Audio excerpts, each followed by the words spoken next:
What is the proposed CPS plan? CPS is either looking at a charter school or what's called a phase-out. Now, in that case, we have co-location with Talent Development Charter School in case we would share premises at Crane High School together and share similar amenities. The second part would be a phase-out, which is a 3-year plan to move Crane out, and eventually they will close the Achievement Academy, not taking in any freshmen year after year. Our classroom sizes and students would then end and close out. Current and future students are going to be provided access to a higher quality education. Higher quality school options available to our Crane students currently would be Wells, Manley, Marshall, and also Farragut. Now, previously, Arnie Duncan had suggested that we were looking with the Renaissance 2010 initiative to increase the number of quality schools. He opened 100 new schools over a 5-year plan. Most of them are charter schools. Research finding has been mixed, but most indicate little improvement in academic achievement. 2009 report from the UFC Consortium on School Research has shown the impact of closing and opening schools on the basis of student achievement. That's been inconclusive. It shows student achievement dips in the year leading up to the closure, but is largely unaffected once a student is enrolled at a different school.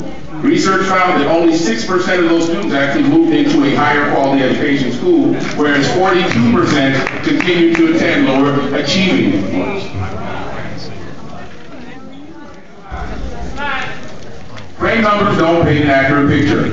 Our numbers are aggregated as Crane has a regular high school and also Achievement Academy. When our scores are added together, the Achievement Academy is a unique fix because we provide the alternative for kids to still be able to get their 8th grade degree and then also ameliorate into high school. Their scores when they start out average about 14%, whereas our Crane High School average is at 15%. CPS doesn't always look necessarily at how much students grow, only where they finish, where they test from a proficiency standpoint. Many of our Crane students who enter taking Explore tests enter at about an 11, whereas the city average is approximately a 14. Now, we're asking the board to work with us. We can come up with an improvement plan to be able to save Crane High School. That's what we're here for. It says that according to the school performance remediation and probation policy, that the CEO is responsible for looking over schools that have a failure to develop, implement, or comply with the improvement plan, show a breakdown in educational programs, and that's indicated by an absence of improvement in reading and math achievement scores, higher dropout rates, lower graduation rates, and lower student attendance. That is not happening for Crane, nor have all the dollars been provided for Crane to work our school improvement plan and improve the services. When we look at our numbers, such as E-Pass, now these are tests that cover students freshman, sophomore, and junior year. It's a series of 3 tests designed to look at students' educational progress and college readiness as they move through high school. They capture English, reading, math, and science. As you can see, when our Crane students come in, we do a darn good job of driving growth for our students. When they start as freshmen, they move from 11.9 in Crane High School to a 13.7, eventually to a 15. Our Achievement Academy students who are greater challenge students who show more issues of social-emotional development start at 11. However, we grow them to a 12 and eventually a 13.7. So we believe the students that normally want to be thrown away, we will take because we can teach them and they can actually do it. Look at the numbers. Crane and the improvement, or Crane and the Achievement Academy are also improving. This looks at 3-year gains in E-Pass, which is the Explore to the plans at ACT Growth. Again, our numbers continue to grow. 2.1 to 2.7, eventually ending at 3.1 for the Crane students. Starts at 1.9 with the Achievement Academy, growing to 2.3, eventually to 2.7. Take picture. Oh, you want to take it? Looking at the numbers.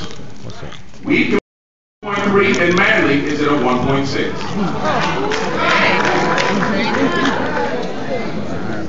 Now, we're not here again to point blame. What we're saying is that a strong learning environment needs stability and also sustainability. We need safety. We need adequate resources and teachers, materials, and funding for the schools. And we also need consistent, reliable funding. Why are we in this position? We have our building conditions, we have program cuts such as Metro, 7th and 8th grade, culinary, which are programs that give young kids other alternatives. Not everyone bounces to basketball, but we have poets, we have singers, we have kids who are actively making alternatives in our schools. Programs introduced by Ron Huberman, such as the Culture of Calm, we recently found out. This is where we work with our kids to improve social-emotional development. That program, unfortunately, has been cut. After 1 year of funding, effectively will end June 12th. Our Achievement Academy has also taken cuts.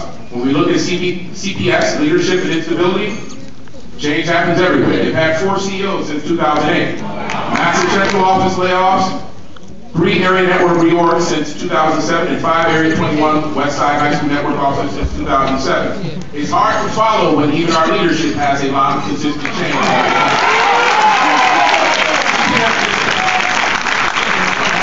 CPS disinvestment. Why are we in this position?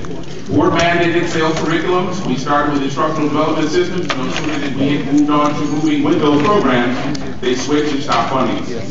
Board mandated over testing. New charter schools are now draining our enrollment as we continue them for lack of academic resources and professional development, and also teacher and staff cuts. Our 2011-12 cuts include reduced funding for mentoring programs. How else are you going to teach but by leading? Kids need to understand and see Bible role models from not only on TV, but in rap, dance, or bounce basketball.